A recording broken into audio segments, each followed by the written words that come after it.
අයිබෝවන් සියලු දෙනාටම අද පාඩම aiming focusing සහ shooting in photography අපි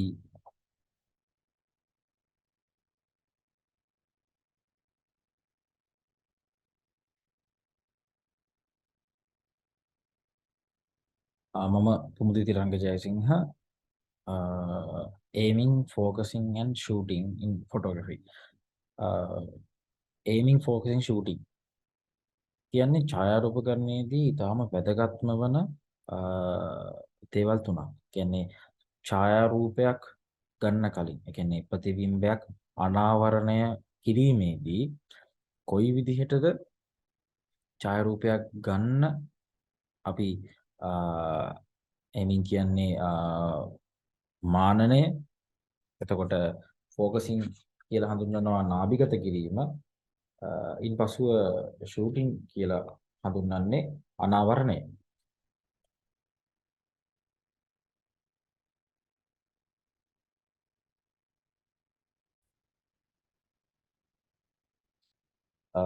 එතකොට මේ කියනා වූ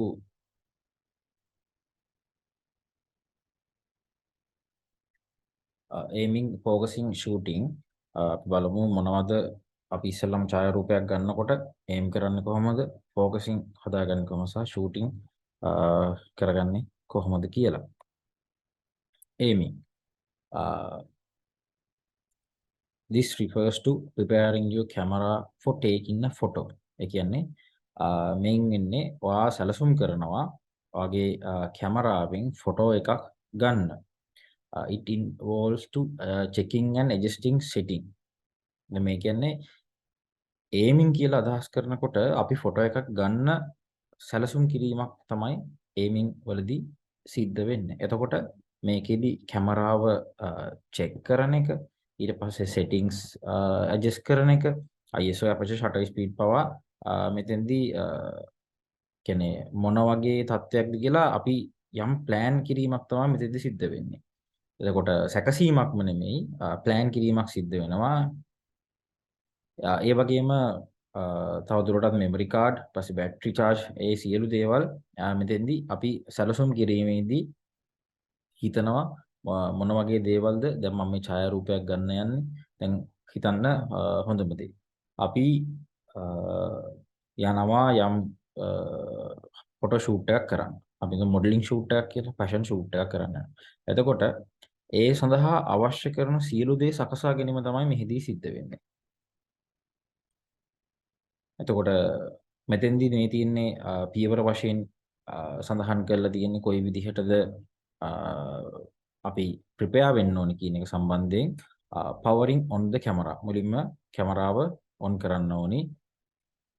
එතකොට මෙතන කැමරාව on කරනවා කියන එකෙන් අදහස් කරන්නේ කැමරාව on කිරීම පමණක් නොවේ. එතකොට අපි මේ සඳහා කොතරම් කාලයක් වැය වෙනවද? ඒ කාලය සඳහා අවශ්‍ය කරන බැටරියේ ධාරිතාවය ඒ විදිහට තියෙනවද? කියන්නේ බැටරි කැපැසිටි එක, බැටරි පවර් එක මේකේ අපිට හදිස්සියේදී දැන් ෂූට් එකක් කරනකොට බැටරි එක ඩෙඩ් වුණොත් එතෙන්දී අපි ලොකු අසීරුකම් වලට මුහුණ පානවා. එහෙමනම් අපි දැනගන්න ඕනි මේ වැඩකට හරි කියන්නේ ෆොටෝග්‍රාෆ්ස් ගන්න යනකොට අපිට මේ වැඩේට කොතරම් වේලාවක් ගත වේද, කොච්චර ෆොටෝ ප්‍රමාණයක් ගන්න සිද්ධ වෙයිද.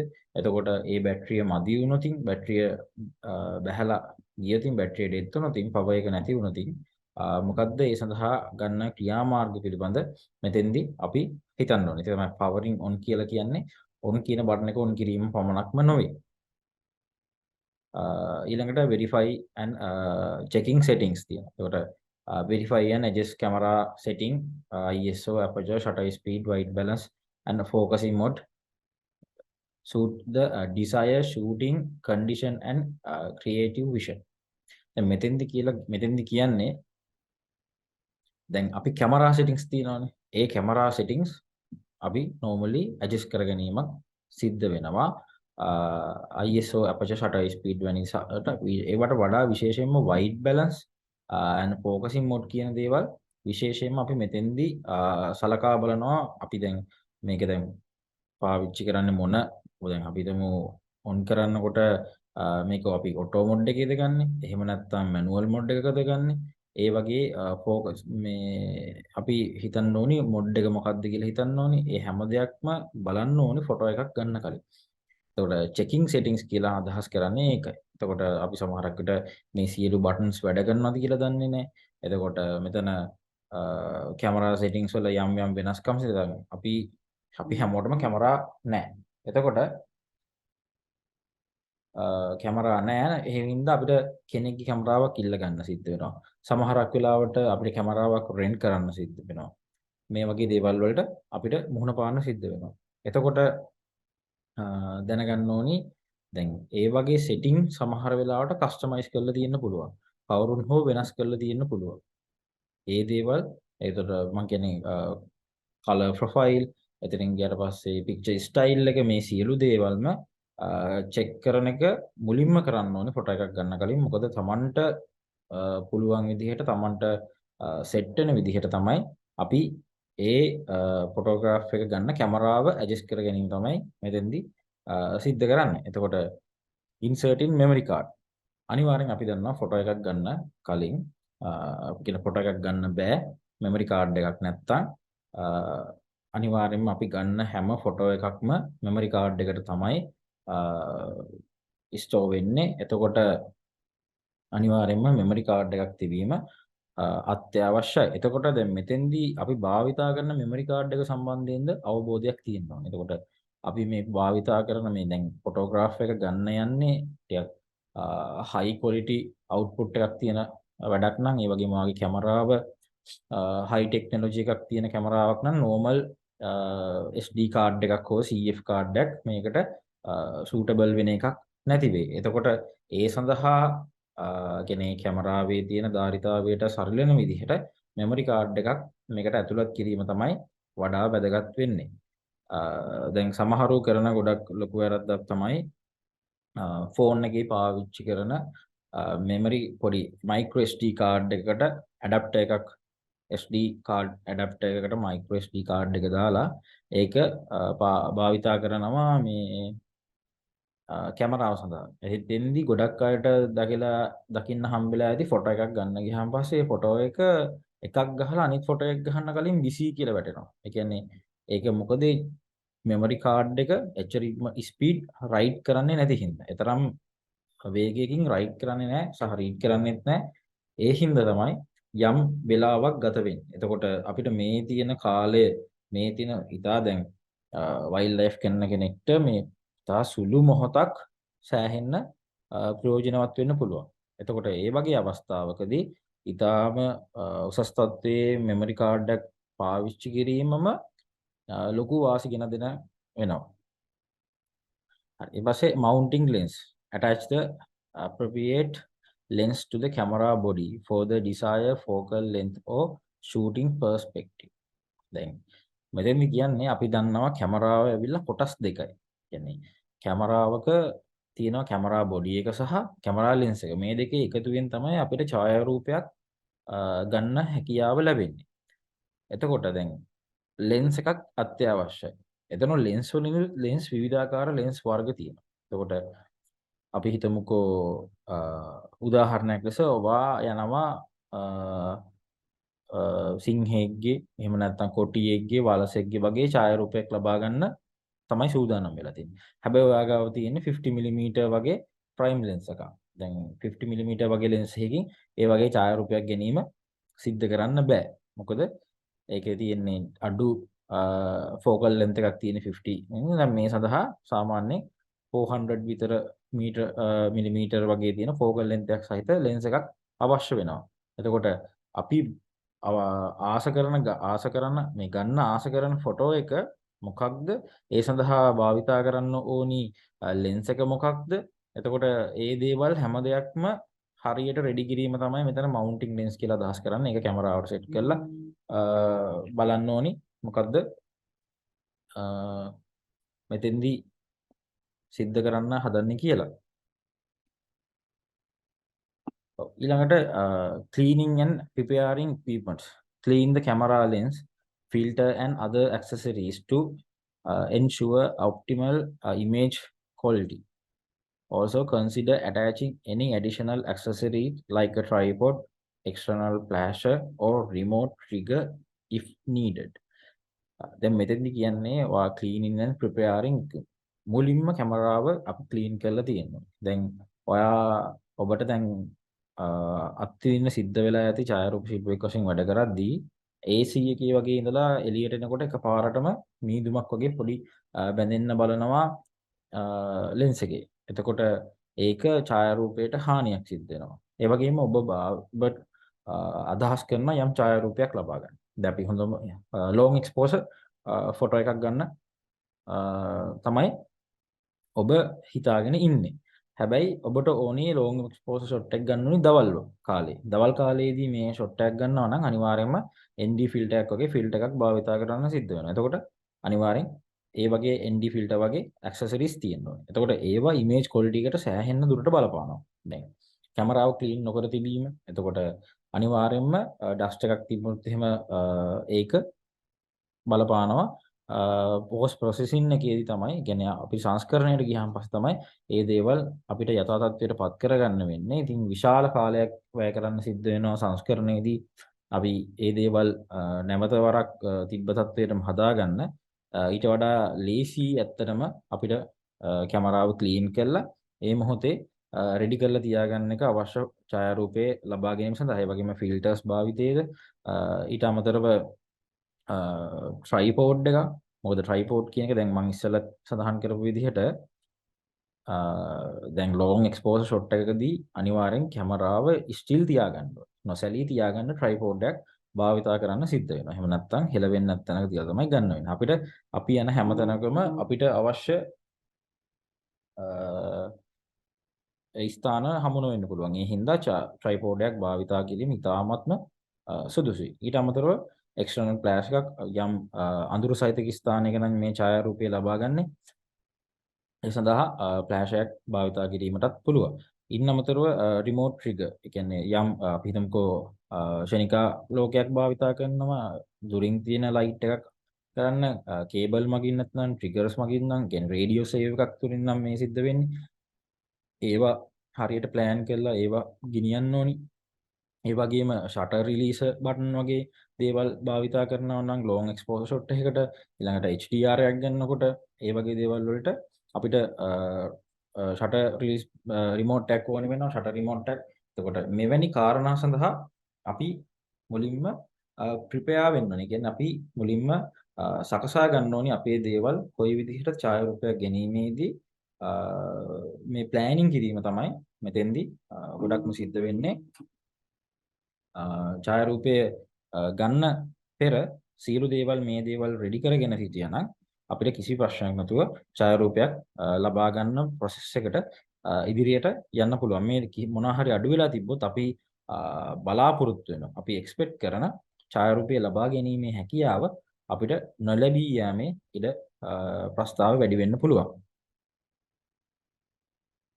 ඔව් aiming focusing shooting අතර ඊළඟ එන දේ තමයි focusing කියන එක. මෙතනදී අදහස් වෙන්නේ focusing in photography refer to the process of adjusting the camera lens to achieve sharpness and clarity in the captured image. It involves aligning the lens elements to bring the subject into clear focus, ensuring that the desired area or point of the scene appears sharp and well defined. මෙතෙන්දි කියන්නේ ફોකසින් කරනවා කියලා. කියන්නේ නාභිගත කිරීම තමයි මෙතෙන්දි අදහස් වෙන්නේ. දැන් අපිට මම කලින් සඳහන් කරපු විදිහට කැමරාවකින් ඡායාරූපයක් ලබා ගන්න කැමරා බොඩි එකක් සහ කැමරා ලෙන්ස් එකක් අත්‍යවශ්‍යයි.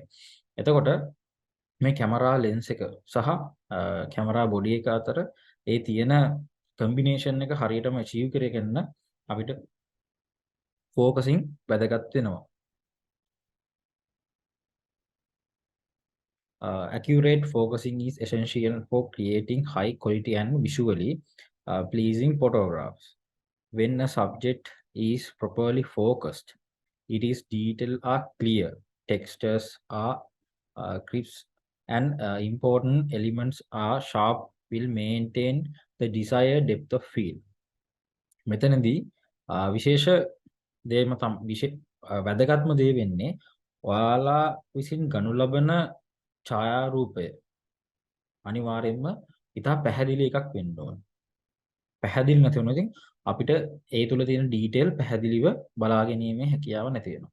ඔබ යම් ස්ථානයක් ફોકસ කරනවා නම් අපි හිතමු අපි උදාහරණයක් විදිහට වයිල්ඩ් ලයිෆ් ගමුකෝ. එතකොට සතෙක්ගේ ඡායාරූපයක් නම් ඔබ ફોકસ කරන්නේ මෙතෙන්දි කැප්චර් කරන්න. එතකොට සතාවනේ ඉන්නව නැතුව එතන පිටිපස්සේ තියෙන පඳුරක්වත් එතන පිටිපස්සේ තියෙන ගහක්වත් වෙනත් ඔබ්ජෙක්ට් එකක් නෙමෙයි කියන එක තමයි මෙතෙන්දි කියන්නේ. අනිවාර්යෙන් අපි ටාගට් කරන ඒ ඔබ්ජෙක්ට් එක හරියට ફોકસ කරගන්න ඕනේ. එහෙම නැත්නම් ඡායාරූපයට ඒක හානියක් වෙනවා. එතකොට මෙතෙන්දී ඩීටේල් වල තියෙන ෂාප් බව වැඩි වෙනවා හොඳ නාභිගත කිරීමක් තුලින්. එතකොට නාභිගත කිරීම වර්ග දෙකක් තියෙනවා. එක තමයි ඔටෝ ફોකස් සහ අනිත් එක මැනුවල් ફોකස්. ඔටෝ ફોකස් එක තමයි දැන් මොඩර්න් කැමරාවල තියෙන්නේ. يعني ඩිජිටල් DSLR කැමරාවල තමයි මේ ඔටෝ ફોකසින් ටෙක්නොලොජි එක එන්නේ. එතකොට මෙතෙන්දී අපි විසින් ෆොටෝ එකක් ගන්නකොට කියන්නේ මැනුවල් ફોකස් එකේදී සිද්ධ වෙන්නේ අපි ඡායාරූප ශිල්පියා විසින් නාභිගත කිරීම සිද්ධ කරනවා. මෙතෙන්දී කැමරාවෙන් ඔටෝමැටිකලි ඒ දීලා තියෙන ඇල්ගොරිතම් එකක් අනුව ફોකස් වීම සිදු වෙනවා. එතකොට ඔටෝ ફોකස් සිස්ටම් කිහිපයක් තියෙනවා. එතකොට සිංගල් ඔටෝ ફોකස් එක තියෙනවා. එතකොට සිංගල් ඔටෝ ફોකස් කියලා කියන්නේ the camera focuses on a single point or area selected by photographer. කියන්නේ photographer විසින් සිලෙක්ට් කරපු එක සිංගල් පොයින්ට් එකක් හරි එහෙම නැත්නම් ඒරියා එකක් හරි තමයි මෙතෙන්දී ફોකස් වෙලා තියෙන්නේ.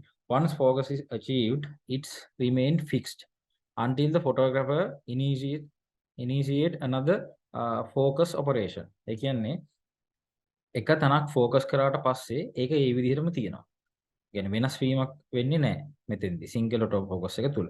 එතකොට මෙතෙන්දී ෆොටෝග්‍රැෆර් විදිහින් ફોકસ කරපු ඒරියා එක ඒ විදිහටම තියෙන එකපාරක් ફોકસ කරාම ආපහු වෙන තැනක් ફોકස් කරනකම්. ඒක තමයි මෙතනදී තියෙන අදහස. ඒතර ඊළඟ එක තමයි continuous auto focus. AFC or AI saver. Servo. The camera continuously adjusts focus as the subject moves and keeping it sharp and in focus. This model is suitable for tracking moving subjects and is commonly used in sports, wildlife or action photography. මෙතෙන්දි කියන්නේ කැමරාව automatically කියන්නේ continuously කැමරාව focus එක තියාගන්නවා. එතකොට මේව වැඩිපුරම මේ mode එක පාවිච්චි කරන්නේ මේ ඉතා ඉක්මනින් මූව් වෙන සබ්ජෙක්ට් ෆොටෝග්‍රාෆ් කරන්න තමයි මේ ඔටෝ ફોකස් එකේ කන්ටිනියස් ඔටෝ ફોකස් එක භාවිතා කරන්නේ. එතකොට වැඩි වශයෙන්ම ස්පෝර්ට්ස් ෆොටෝග්‍රැෆි වලදී, වයිල්ඩ් ලයිෆ් ෆොටෝග්‍රැෆි වලදී, ඇක්ෂන් ෆොටෝග්‍රැෆි මේ වගේ ෆොටෝග්‍රැෆි ජොන්රේ තුල තමයි මේ කන්ටිනියස් ඔටෝ ફોකස් කියන ටෙක්නොලොජි එක භාවිතා කරන්නේ ඉතා හොඳ තත්ත්වයේ ඡායාරූපයක් ග්‍රහණය කරගන්න. ඊළඟට තියෙනවා automatic autofocus. The camera automatically switch between single autofocus and continuous autofocus based on the movement of the subject. කියන්නේ මේක single autofocus එක අතරත් continuous autofocus එක අතර මේ දෝලණය වෙනවා automatically එහි තියෙන movement එක අනුව subject එකේ තියෙන movement එක අනුව. ඊළඟට manual override.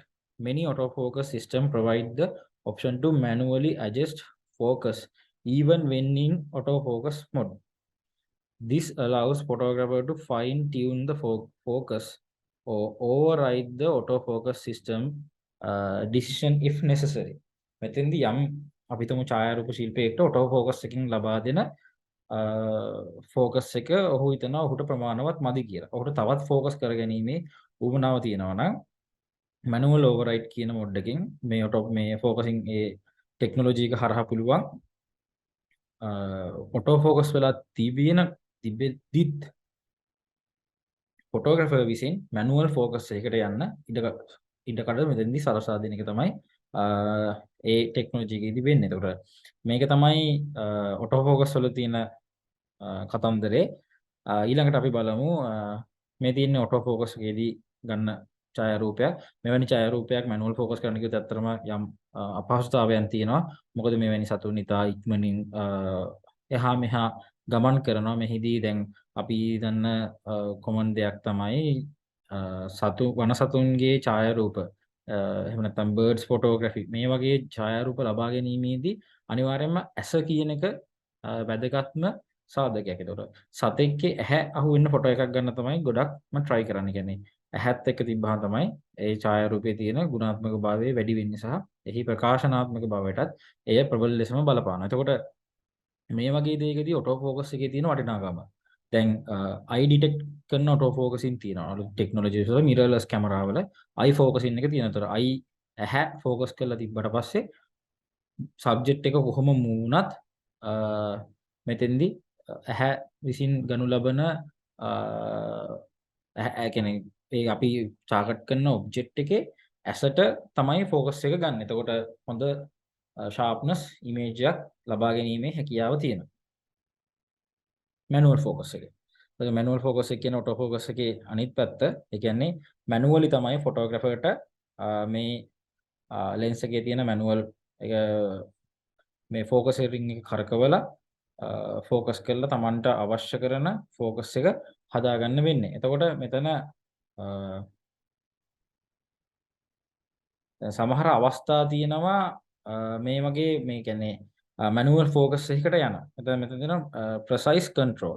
කියන්නේ manual focus allows the photographer to have precise control over the focus point, particularly when autofocus may struggle or fail accurate focus on the desired subject.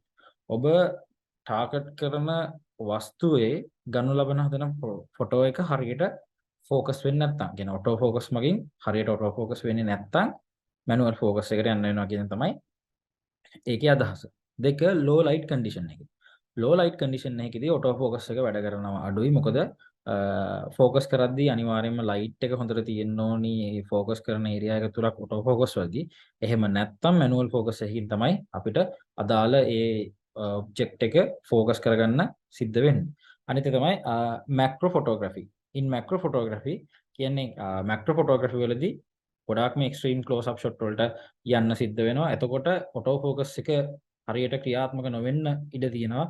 ඒ වෙලාවට manual focus එක තමයි හොඳම දේ වෙන්නේ. මොකද අපිට ඉතා හොඳ depth එකක් සහිතව ඡායාරූපයක් ලබා ගන්න කියන්නේ shallow depth එකක් සහිතව කියන්නේ අඩු depth එකක් සහිතව ගන්නවා නම් ඒ වගේම ඉතා ළඟ නම් මේ ෂොට් එක ගන්න අපි හිතමුකෝ දැන් මැක්‍රෝ ෆොටෝග්‍රැෆි කියන්නේ කුහුඹුවෙකු වගේ නැත්නම් මකුළුවෙකුගේ ඡායාරූපයක් ලබා ගැනීමදී අපි ඉතා ආසන්නයට යන්න වෙනවා. මොකද ඒ වස්තුන් කුඩා නිසා, ඒ සතුන් කුඩා නිසා යන්න වෙනවා.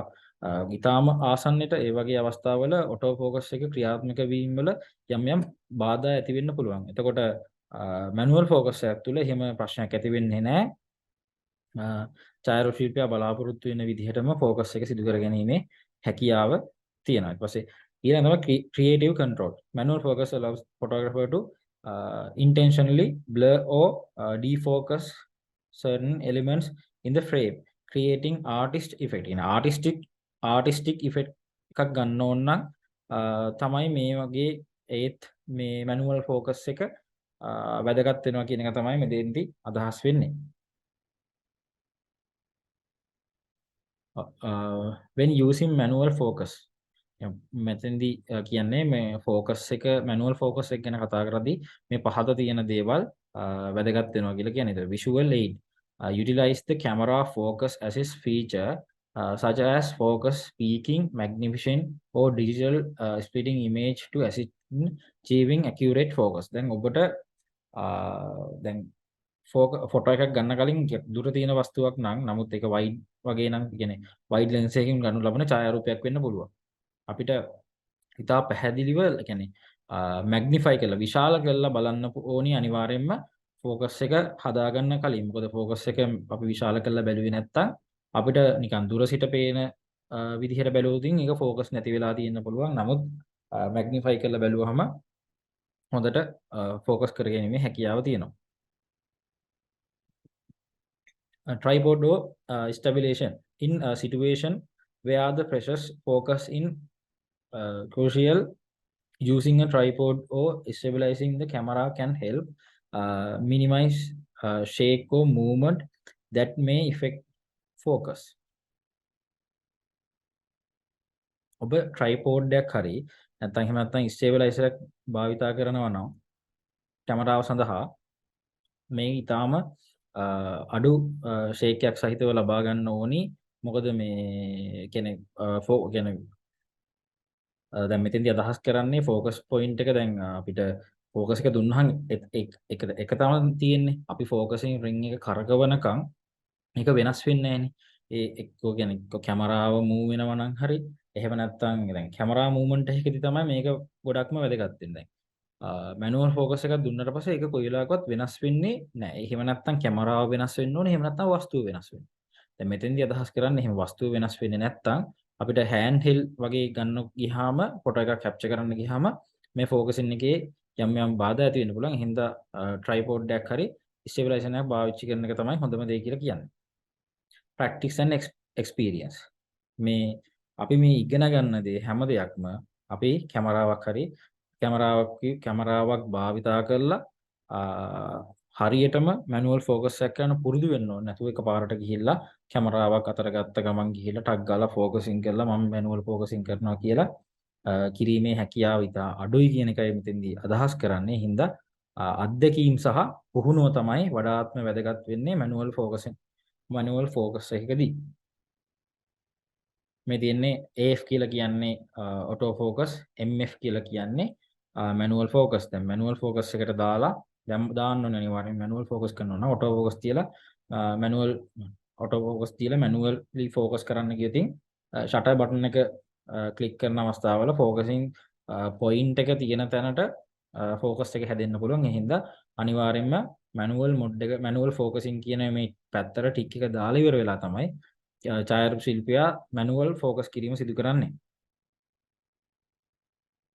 මේ තියෙන ඒ සම්බන්ධයෙන් පොඩි වීඩියෝ පටයක් මැනුවල් ෆෝකසින් සහ ඔටෝ ෆෝකසින් කොයි විදිහට සිද්ධ වෙන්නේ කියලා ඒ නරඹන්න.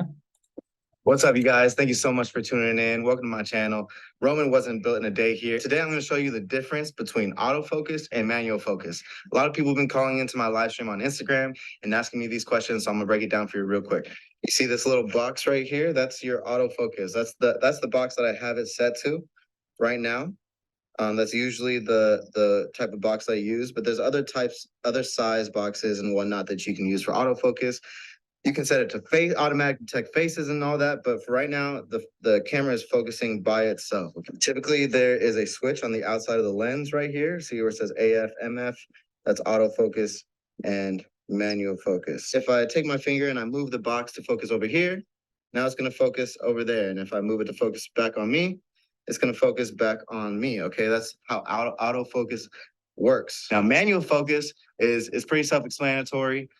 You know what I'm saying? You just flip this little switch off, and now I'm in manual focus, okay? So the focus is not going to change no matter what's moving in the frame, no matter where I tap on the screen, nothing's going to change, okay? The only thing that changes the focus during manual focus is if I actually manually turn the focus ring. One of these rings affects the zoom in and zoom out, right?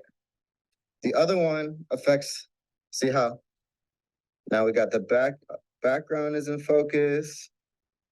Keep going, and now we got me in focus, okay? I'm doing that manually.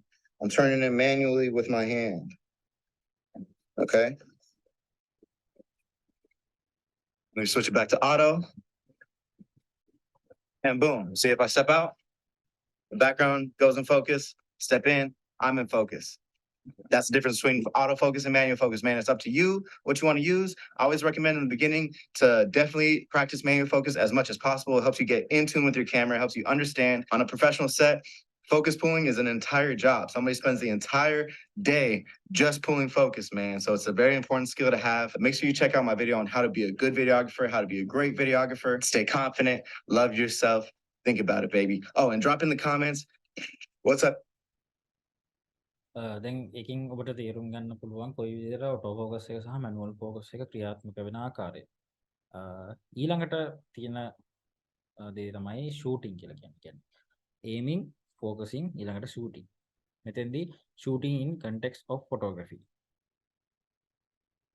ඒ කියන්නේ මේකේ තමයි capture කරන part එක තියෙන්නේ. Photo එකක් click කරලා shutter button එක click කරලා ෆොටෝ එකක් ගන්න ප්‍රොසෙස් එක තමයි මේ තියෙන්නේ. එතකොට මෙතෙන්දී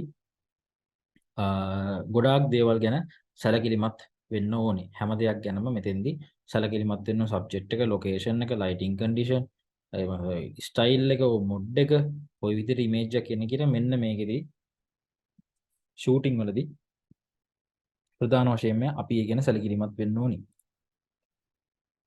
During the shooting process, photographers focus on the following key aspect. Composition.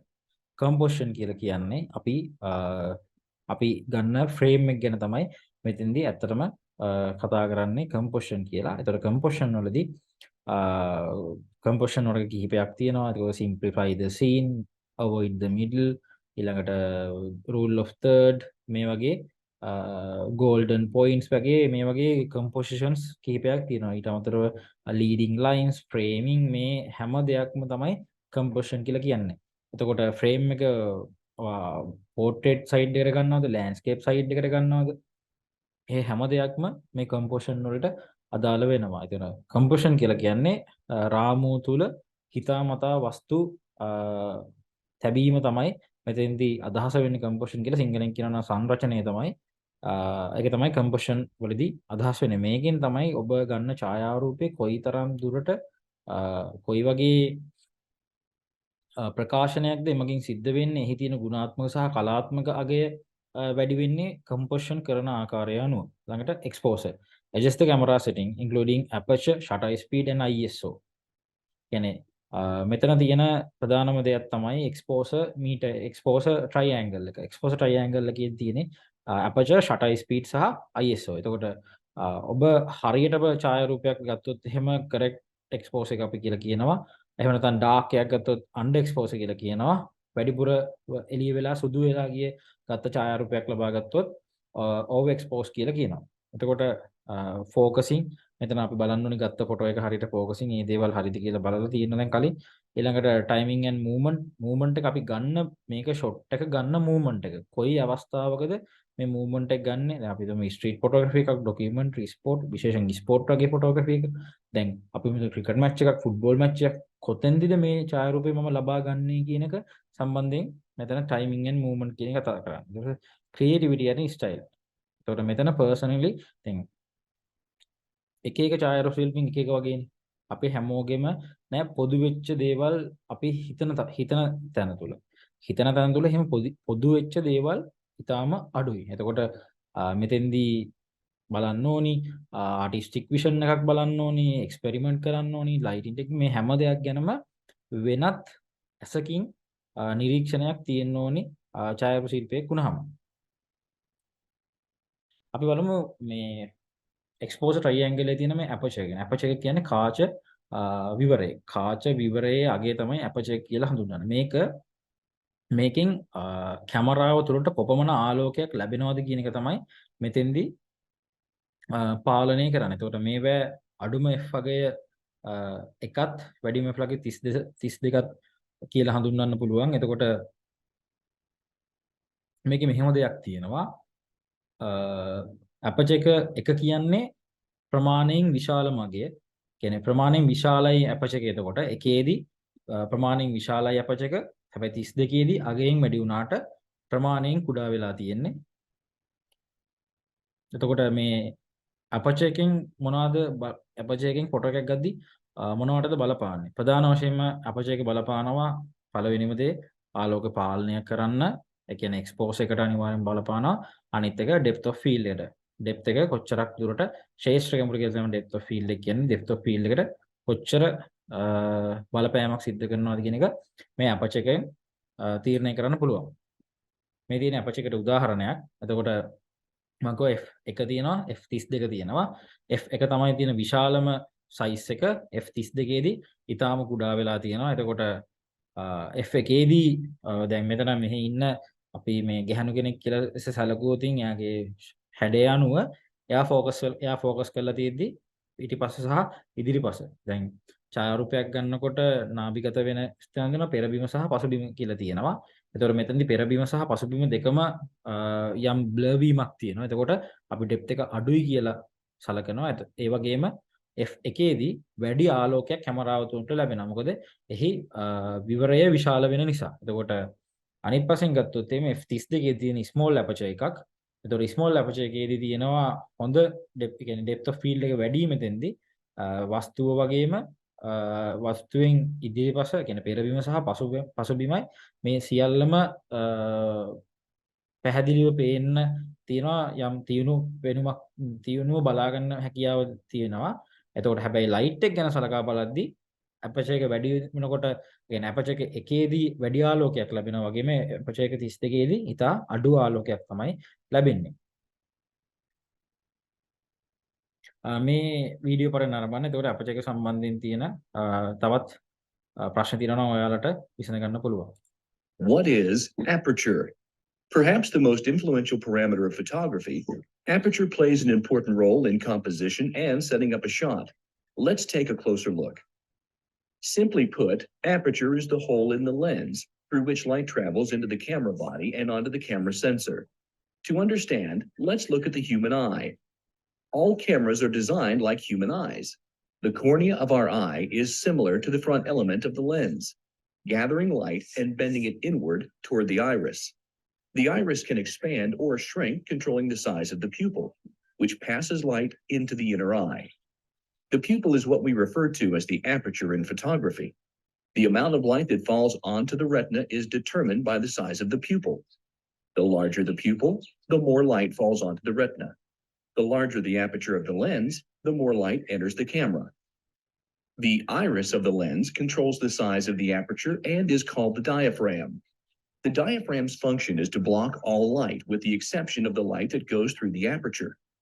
In photography, aperture is expressed in f numbers, also known as f-stops. F-stops are a way of describing how open or closed the aperture is.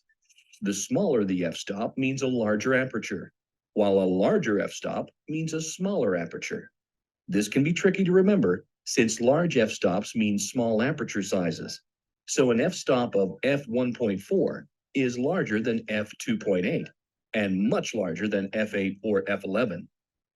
Aside from controlling the amount of light passing through the lens and into the camera, the aperture has a direct impact on the depth of field, the area of the image that appears sharp.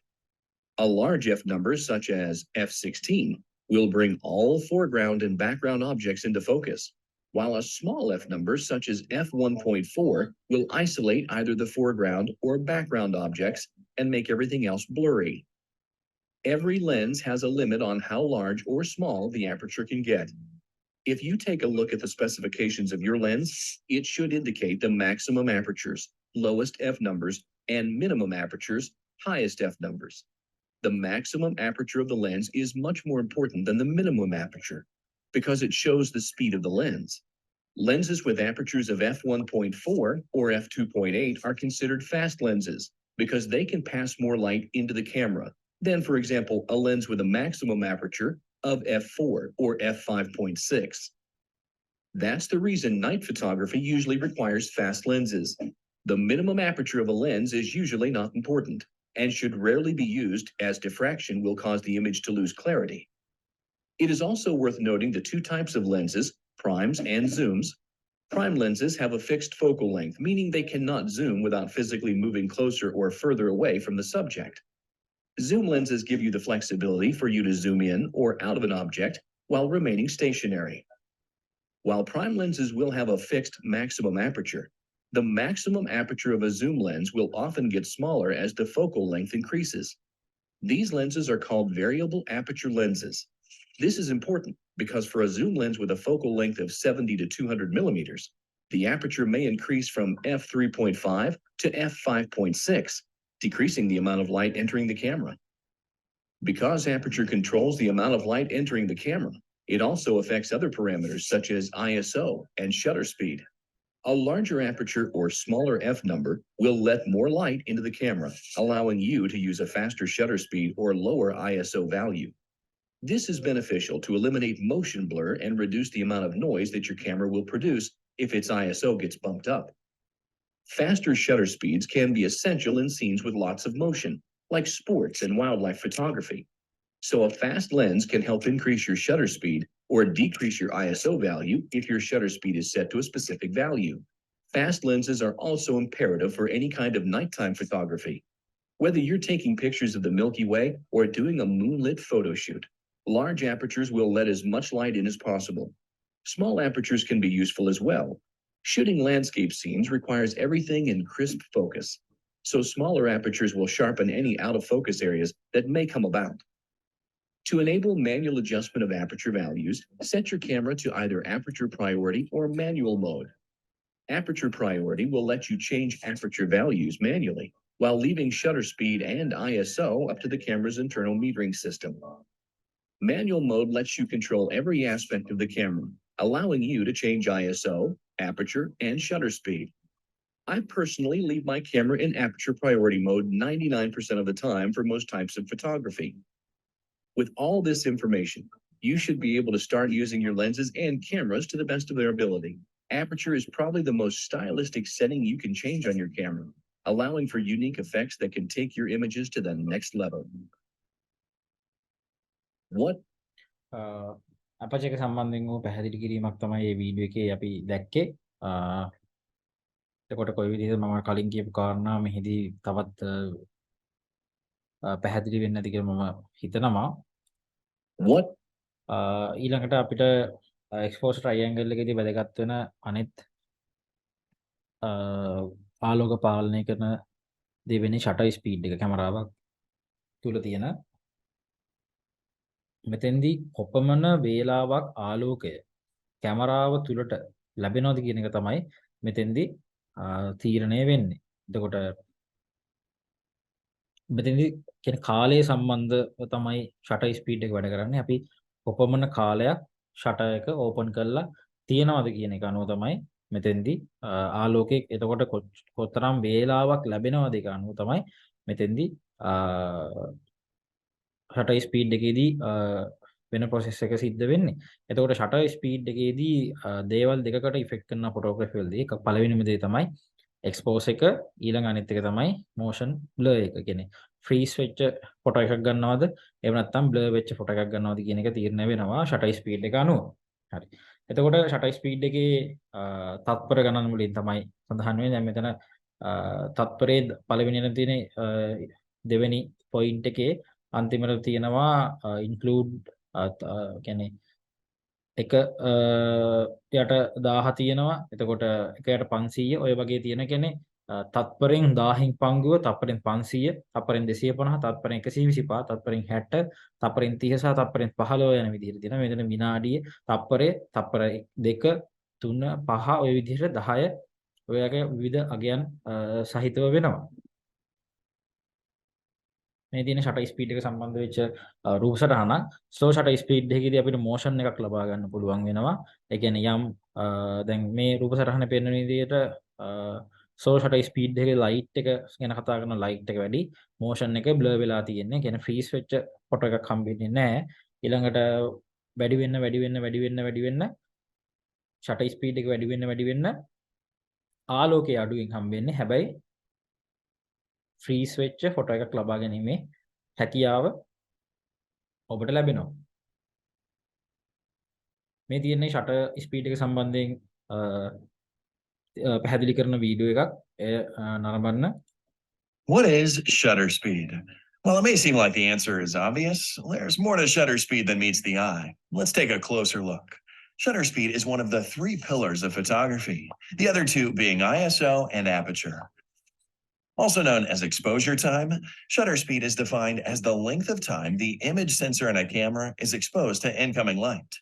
Before we go more in depth, however, let's take a look at the different parts of the camera that contribute to taking a photo. In a standard DSLR, when you press the shutter button, a mirror flips up, allowing light to pass into the camera instead of the viewfinder. Once the mirror is flipped upwards, A small door will move from top to bottom, exposing the sensor beneath. After that, another door will fall down, covering up the entire sensor. After the second door closes, your mirror will fall back into place. The doors will then reset to their original positions underneath. The longer the shutter is kept open, the more light will enter the camera. In auto mode, cameras will meter the scene and determine an adequate shutter speed to keep the picture from becoming either over or underexposed.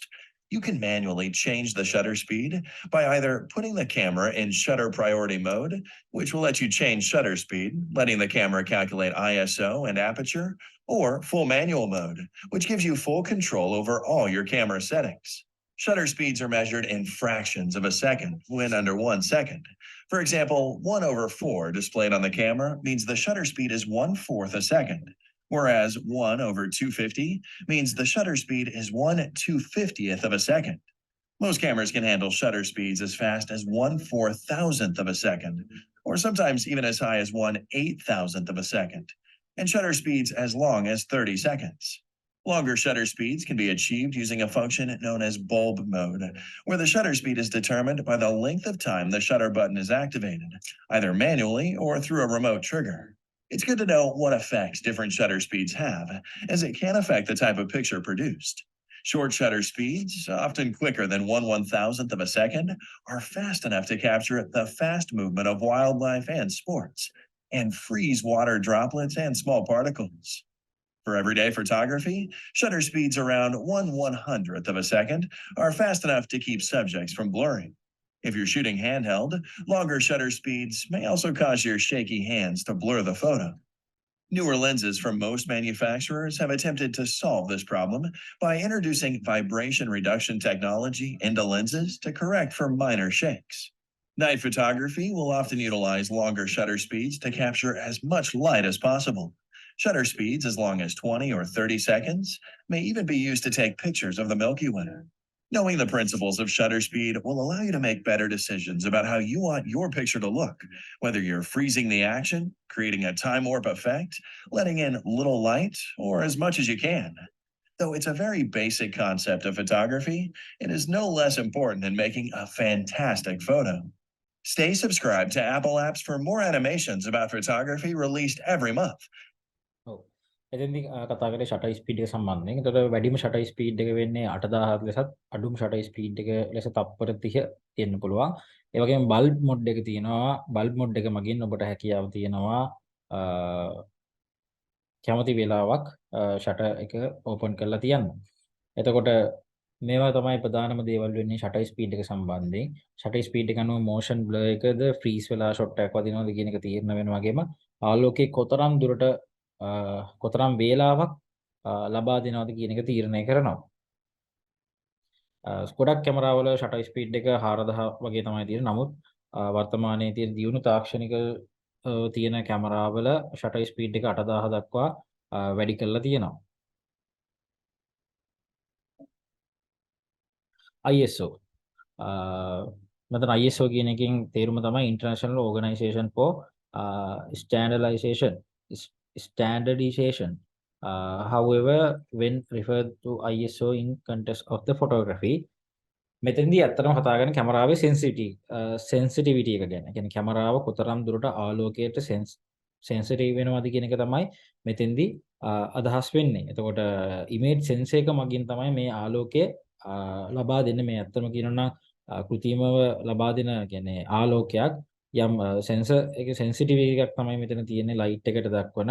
එතකොට ඒ අඩුම ISO වගේ 100 කියලා සඳහන් කරන්න පුළුවන්. නමුත් ISO වගේට වඩා ඒ කියන්නේ 100ට වඩා අඩු ISO වගේන් තියෙනවා 50 වගේ ISO වගේන් තියෙනවා දැන් තාක්ෂණික වශයෙන් දියුණු කැමරාවල.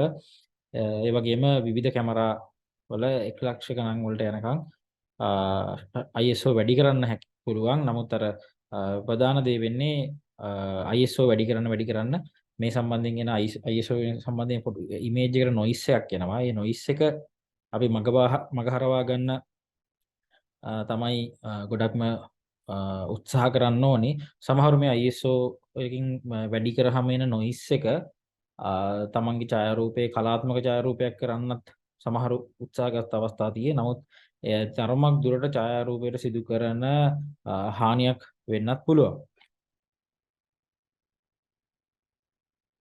මේ තියෙන්නේ පැහැදිලි කිරීමක් ISO 100දී noise එකක් නැහැ. නමුත් ISO 32 දී noise එකක් ඇවිත් තියෙනවා ඡායාරූපයට.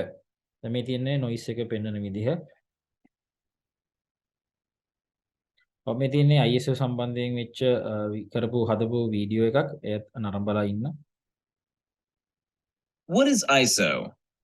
While shutter speed and aperture control the amount of light physically hitting the sensor, ISO controls the amount of light the camera needs and is a representation of the sensitivity of the image sensor. As the ISO increases, the light it takes to expose the image decreases. For example, doubling the ISO from, say, 400 to 800 results in the camera needing only half as much light for the same exposure. This is the main reason such high ISO values are used in indoors, especially at sporting events and for photographing wildlife. Needing a fast shutter speed to freeze action and often with limited light available, photographers pump up the ISO as far as they're comfortable doing. However, increasing your ISO doesn't come without drawbacks. Let's compare a camera to a microphone. Microphones gather sound waves from a source, just like cameras gather light rays from the environment, and each turn them into electrical signals, which are outputted as either a sound file for a microphone or an image for a camera. Now, what happens if you're trying to record something very faint, like a whisper? You increase the sensitivity of the microphone. However, besides the whisper being louder, background noise is amplified as well, and you may even hear the hum of the microphone's electronics. Similarly, increasing the ISO of a camera increases its sensitivity to everything, revealing any lighting artifacts, as well as any electrical grain in the system. This phenomenon is referred to as noise in the world of photography. Higher ISO values don't just produce more noise, they also reduce the color accuracy and dynamic range. So you should use the lowest ISO value possible at all times. The lowest ISO value of your camera is considered the base ISO, a term that you may come across in the future. This ISO produces the best image quality and lowest amount of noise. But as stated earlier, low ISO values require lots of ambient light to properly expose the scene. It's also worth mentioning that not all cameras will have the same ISO profile. The ISO performance of your camera largely depends on the size of the photosites in your camera. What is a photosite? When you press the shutter button of your camera, the curtain in front of the image sensor slides up, exposing the photosites to ambient light. The photosites gather photons that enter through the lens, and once the exposure is over, the curtain slides over the sensor and the camera assesses the amount of photons that were gathered, converting the number into an image. Larger sensor cameras allow for larger photosites, which can gather more photons, so full-frame cameras have an advantage over crop sensor cameras. Also, lower megapixel counts mean that each photosite is allowed to take up more space on the sensor, increasing photosite size. However, older, lower megapixel sensors are not better for low light shooting, as advances in microlens design and the silicon itself have made modern sensors more efficient. So when should we use low and high ISOs? Remember that in every case, you should try to decrease your ISO as much as possible to retain image quality. But sometimes you may be forced to use higher ISOs.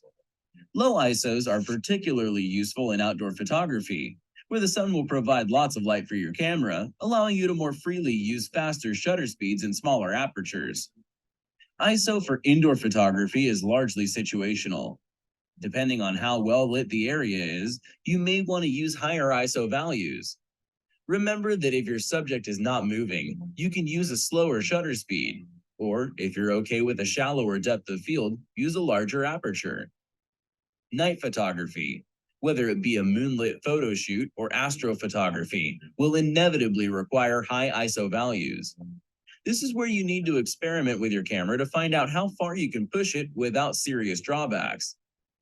ISO, while appearing to be a complicated subject, is actually very simple.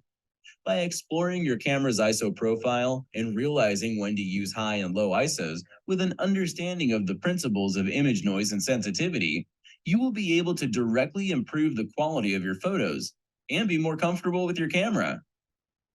දැන් ISO සම්බන්ධයෙන් වෙච්ච මේ video එකත් තමයි ඔයාලා නරඹුවේ. දැන් ISO වල noise එක අවම කරගන්න තියෙන ක්‍රමවේද අපි කිහිපයක් සලක බලමු. පළවෙනි එක තමයි low light condition එකේ තමයි අපි මේ කිව්ව විදිහට ISO up කරන්න වෙන්නේ. එතකොට ISO up කරද්දී noise එකක් එනවා. ඒ noise එක නැති කරගන්න එකක් පළවෙනි දේ තමයි වැඩි ආලෝකයක් ලබා ගැනීම. තමයි මෙතෙන්දී කරන්න. කියන්නේ අඩු ISO තත්වයක් තියාගන්න ඕනේ. කියන්නේ අපච එක සහ ෂටර් එක තමයි මෙතනදී control කරන්න වෙන්නේ. එතකොට යම් කෙනෙක්ට වැඩි කියන්නේ අපච අගයට යන්න පුළුවන්. කියන්නේ අපච එක වැඩිපුර ඕපන් කරන්න පුළුවන් ලෙන්ස් එකක් භාවිතා කරනකොට ISO අපිට අඩු කර ගැනීමේ හැකියාව තියෙනවා. ඒ කියන්නේ යම් කෙනෙක් අපි හිතමුකෝ f4 අපච එක 4 වගේ අගයක් තියෙන කෙනෙක්ට අපච එක 1.8 වගේ යනවා කියන්නේ එතකොට ඉතා විශාල ISO වගේක් අඩු කර ගැනීමේ හැකියාව තියෙනවා. මීට අමතරව ස්ලෝ ෂටර් කිරීම කියන්නේ ෂටර් එක ස්ලෝ කරන්න ඕනේ. තවත් ඒ කියන්නේ අපි යම් ආකාරයකින් ෂටර් එක තවත් අඩු කිරීම තුළින් පුළුවන්. දැන් ෂටර් එක ඕනෙකට වඩා ගොඩක් අඩු කරොත් අපේ අතේ තියෙන යම් ෂේක් එකක් ඒ ෂේක් එක එන්න පුළුවන් ඡායාරූපයට. ඒ සඳහා ට්‍රයිපෝඩ් එකක් පාවිච්චි කරලා ඡායාරූප ලබා ගැනීම සිදු කරන්න පුළුවන්. මීට අමතරව යම් කෙනෙක්ට මේ ෆ්‍රීස් වෙච්ච ඒතොර ප්‍රශ්නේ තියෙන්නේ ෆ්‍රීස් වෙච්ච ෆොටෝ එකක් නෙමෙයි හම්බෙන්නේ ෂටර් ස්පීඩ් එක අඩු කරාම මෝෂන් යම් බ්ලර් එකක් තියෙන මෝෂන් එකක් සහිත ඡායාරූපයක් තමයි ලැබෙන්නේ. එතකොට දැන් මේ සියලු දේවල් අපිට අඩු අයින් කරගන්න ඕන නම් තවත් දෙයක් පුළුවන්. ඒ තමයි කෘත්‍රිම ආලෝකයක් සැපයීම. කියන්නේ ෆ්ලෑෂ් ගන් එකක් භාවිතා කරලා ඉන්ඩෝ ඡායාරූපයක් ලබා ගන්න ඕන ෆ්ලෑෂ් ගන් එකක් භාවිතා කරලා ආලෝකය වැඩි කර ගැනීමේ හැකියාව තියෙනවා. එතකොට නොයිස් එක නැති කරගන්න විවිධ ක්‍රම අනුගමනය කරනවා ඡායාරූප ශිල්පීන් මේ වෙනකොට. ඔබටත් උත්සාහ කරලා බලන්න පුළුවන් කොහොමද ISO අගේ වැඩි කරන්නේ නැතුව අඩු ISO එකක් තියෙන නොයිස් එකක් ගන්න නැතුව ඡායාරූපයක් ලබා ගන්න ඉහත කියපු දේවල් අනුගමනය කරලා. මෙතන shooting mode ගැන සඳහන් වෙන්නේ. එතකොට shooting mode වලදී auto mode එක තියෙනවා. මෙතෙන්දී aperture, shutter speed, ISO කියන තුනම automatically full වැඩ කරන්නේ. එතකොට කිසිම දෙයක් ඡායාරූප ශිල්පියාට සිදු කරන්න දෙයක් නැහැ. කැමරාව විසින් සියල්ල සිදු කරනවා. එතකොට ඊළඟට program mode එක තියෙනවා. ඊළඟට aperture priority එක තියෙනවා. එතකොට මෙතෙන්දී aperture value එක තමයි අපිට වෙනස් කරන්න තියෙන්නේ. ඒට automatically ISO සහ shutter speed එක තීරණය වෙනවා. shutter priority mode එක අපි කොතරම් ෂටර් එක තමයි එතකොට මෙතෙන්දි තීරණය වෙන්නේ ෂටර් ස්පීඩ් එක ෆොටෝග්‍රැෆර්ස් තීරණය කරනවා ෂටර් ස්පීඩ් එක සම්බන්ධයෙන්. එතකොට අපචර් එක සහ ISO ඔටෝමැටිකලි කැමරාව විසින් තීරණය කරලා හදනවා. ඊළඟට මැනුවල් මොඩ් එක. මෙතන මැනුවල් මොඩ් එකේදී සියලු දේවල් කන්ට්‍රෝල් කිරීමේ හැකියාව ලැබෙනවා ඡායාරූප ශිල්පියාට. ඉන්පසුව සීන් මොඩ් එක. ඒතර මෙහිදී portrait, landscape, sport, night, macro photography මේ වගේ විවිධාකාර අවස්ථා සඳහා මේ මොඩ් එක භාවිතා කරන්න පුළුවන් ඡායාරූප ලබා ගැනීම සඳහා. ඒ විවිධාකාර අවස්ථා සඳහා ඡායාරූප ගැනීමට භාවිතා කරන්න පුළුවන් මොඩ් එකක් තමයි මේ සීන් මොඩ් එක. මේ තියෙන්නේ සීන් මොඩ් මේ මැනුවල් මොඩ් මේ සමවෙන්න ෂූටින් මොඩ් එක සම්බන්ධයෙන් වෙච්ච පැහැදිලි කිරීමක්.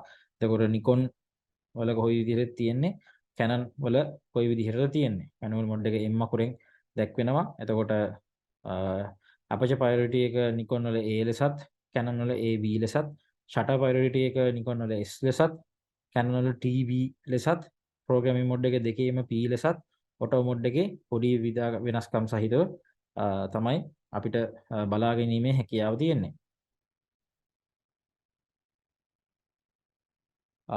මෙතින ටිප්ස් කිහිපයක්. preparing camera accessories, utilizing camera presets or custom setting. ඊළඟට right කියන්නේ හරි මොහොත එනකන් ඡායාරූපයක් ලබා ගන්න හරි මොහොත එනකන් ඉන්න කියන ඉතා පොඩි ටිප් කිහිපයක් මේක.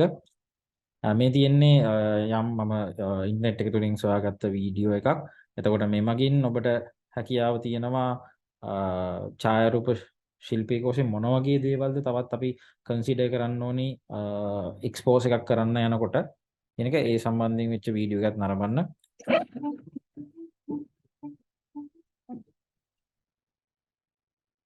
What's going on, guys? 5 things to instantly step up your photo game. Here we go. Let's get rolling. Let's get right into it.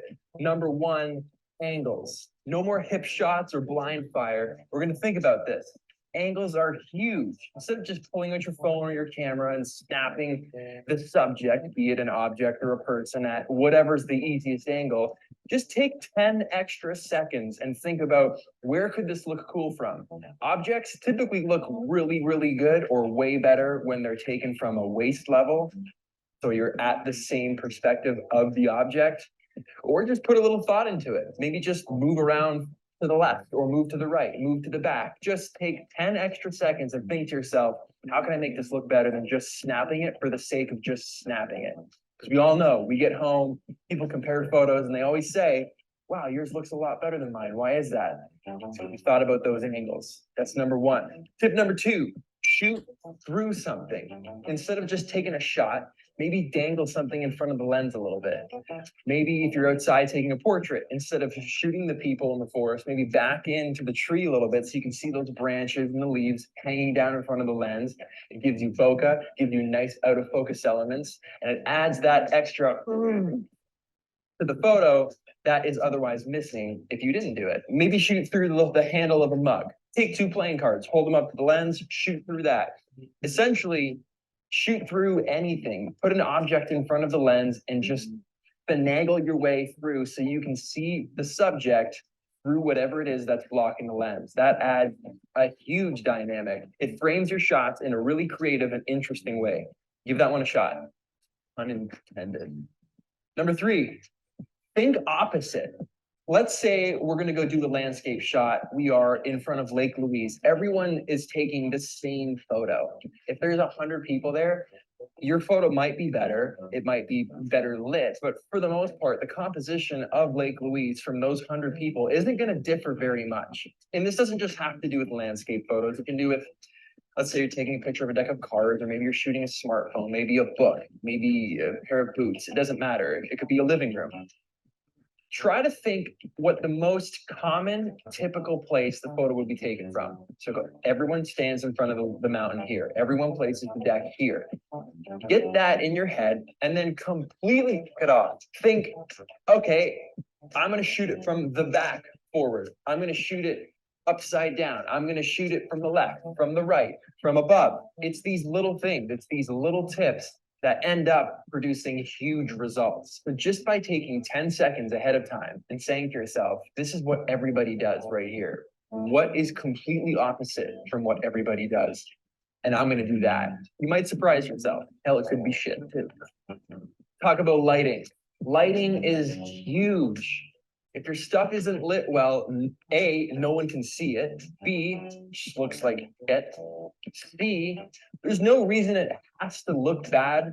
Lighting scares a lot of people. People are thinking, oh, I don't know how to set up lights, or I don't own lights. The solution's very easy. I'm probably going to do an entire video on this subject itself.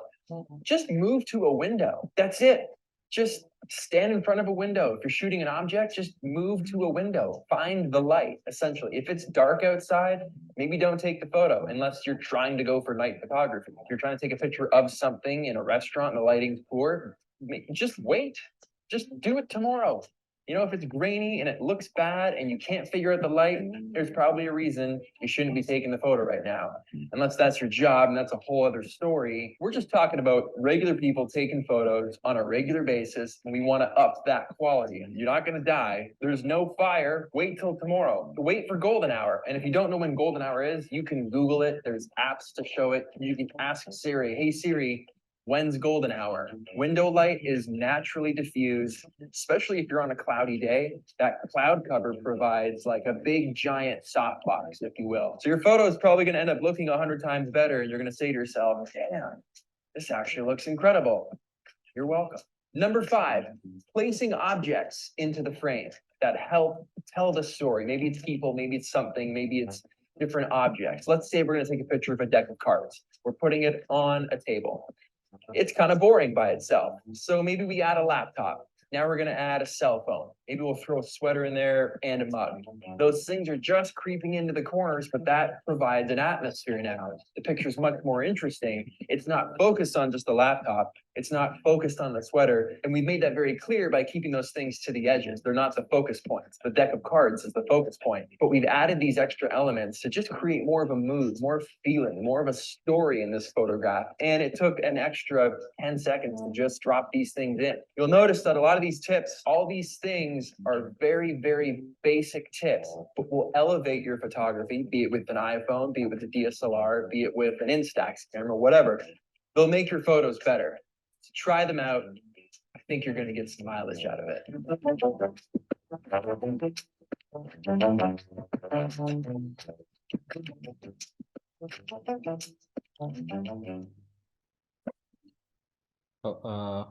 මං හිතනවා දැන් සියලු දෙනාටම අවබෝධයක් ඇති කොහොමද aiming focusing and shooting කියන දේවල් කොයි විදිහටද බලපාන්නේ ඡායාරූපයක් ලබා ගැනීම සඳහා කියලා මේව තමයි මූලිකම දේවල් වෙන්නේ.